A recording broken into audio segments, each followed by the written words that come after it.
And you know what? I'm never going to get through this whole message tonight, so I'm just going to enjoy myself, and I'm just going to talk about some stuff that I want to talk about, all right? Because think about this, all right? I'm going old IFB style. I'm going off script, and I'm just going to tell stories. I'm going to chase some rabbits tonight because I'm never going to get through this message. But one of the preachers, I don't remember who was preaching, they mentioned something. They were talking about it is finished at the conference this week. Does anybody remember who was talking about it is finished? Who was it? Pastor Liddell. Yeah, Pastor Liddell was talking about it.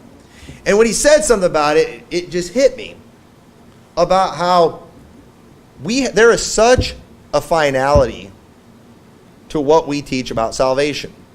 I mean, do y'all realize, and this is confusing to a lot of religions and to a lot of the world. I mean, we go and we give people the gospel, they believe it, they call on the Lord for salvation, and then we rejoice. I mean, us today in here, we are sitting around enjoying the fact that we are going to heaven. Why? Why? How can you be so sure? How can you be so sure that you're going to heaven? I mean, don't we have to endure to the end? Don't we have to persevere? Don't we have to make sure, we stay strong in the faith, that we don't abandon our faith? Why is it that you all are able to just go and say that you're saved and then just be thrilled with that and happy with that? I'll tell you why. Because when Jesus was on the cross, he said, "It is finished." He said, "It is finished." And it just hit me. I was like, I hope I can verbalize this right.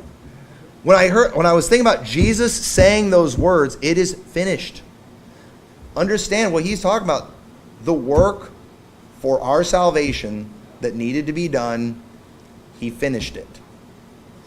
So the reason there's such a finality to the salvation that we teach, because there is a once saved, always saved that we teach, we are able to say that because Jesus finished it. Okay, yes, we do need to endure to the end, but Jesus did it for us. Yes, we do need to be baptized, but Jesus did it for us. Yes, we do need to keep every one of those Old Testament laws, but Jesus did it for us. Y'all get that? That's why he said, "It is finished."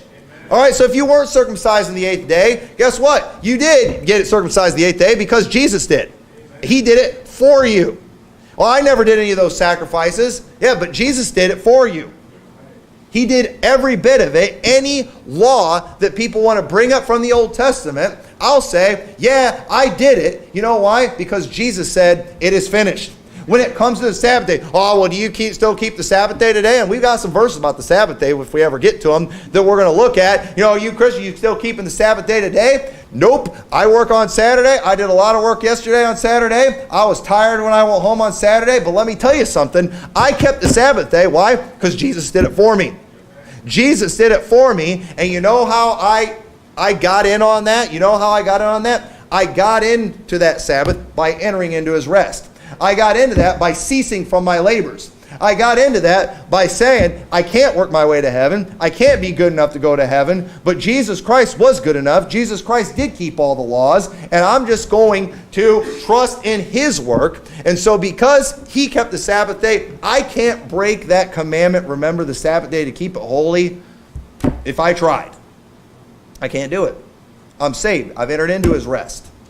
I've ceased from my labors. I'm not working for my salvation, but you know who is breaking that commandment of remember the Sabbath day to keep it holy, is all these work salvation clowns.